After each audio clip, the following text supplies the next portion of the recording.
السلام عليكم haddaad ku cusubtay kanaalka Nafaqa Channel fadlan taaba calaamadan subscribe-ka halkan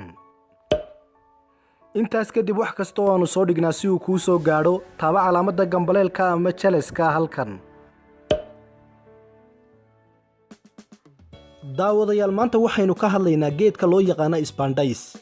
waa midho cabir ahaan leeg ukunta ama geedka loo yaqaan saytuunka sida kaaga muuqanaysa sawirkan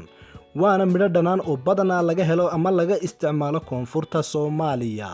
daawade ku soo dhawow Nafaqa Channel haddaba midhaha isbaandhays waxaa laga isticmaalaa wadamo kooban gaar ahaan wadamada Latin America iyo qaar ka mid ah wadamada Aasiyada fog iyo wadamo faraku-tiris oo ku yaala qaaradda Afrika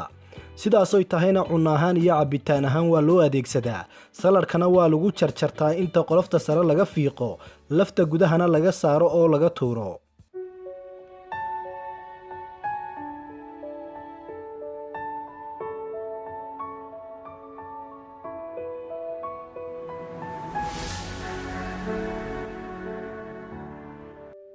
midhahan loo yaqaan isbaandhays waxaa la ogaaday inuu leeyahay faa'iidooyin nafaqeed markii cilmi baadhis lagu sameeyay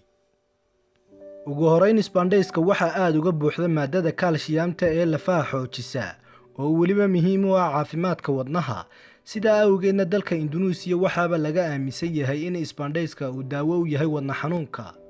dhinaca kale isbaandhayska waxa ka buuxa vitamin A iyo vitamin C kuwaas oo ah sunsaareyaasha jidhka iyo waliba maadada antioxidant loo yaqaano sida darteedna vitamin A iyo vitamin C waxay xambaarsan yihiin oo kale faa'iidooyin kale sida caafimaadka aragga maqaarka ciridka iyo xuubka jidhka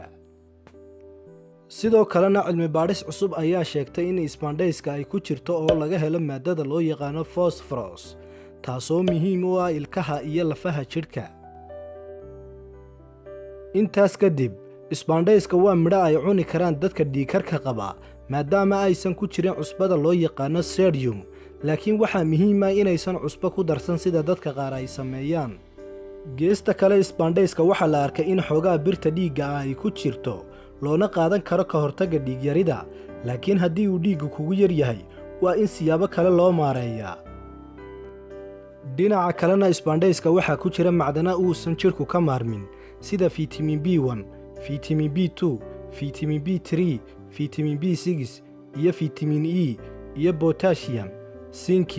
iyo maadada magnesium intaasiba waa macdano jidhka muhiim u ah dhinaca kalena isbaandhaysku waxa uu hoos u dhigaa labada xilliga uurka wuxuuna u roon yahay walaca saddex siyaabood dartood dhadhankiisa oo aad u wanaagsan iyo vitamin B6 oo labada ka hortaga isla markaana isbaandhayska laga helo hoosna u dhigta aashitada caloosha oo ka qayb qaadata laabjeexa iyo mataga sidaa darteed hooyooyinka uurka leh way u adeegsan karaan inay ku joojiyaan labada xilliga walaca laakiin waa inaysan cusbo ku cunin sababtoo ah cusbada badan caafimaadka uma roona gaar ahaan xilliga uurka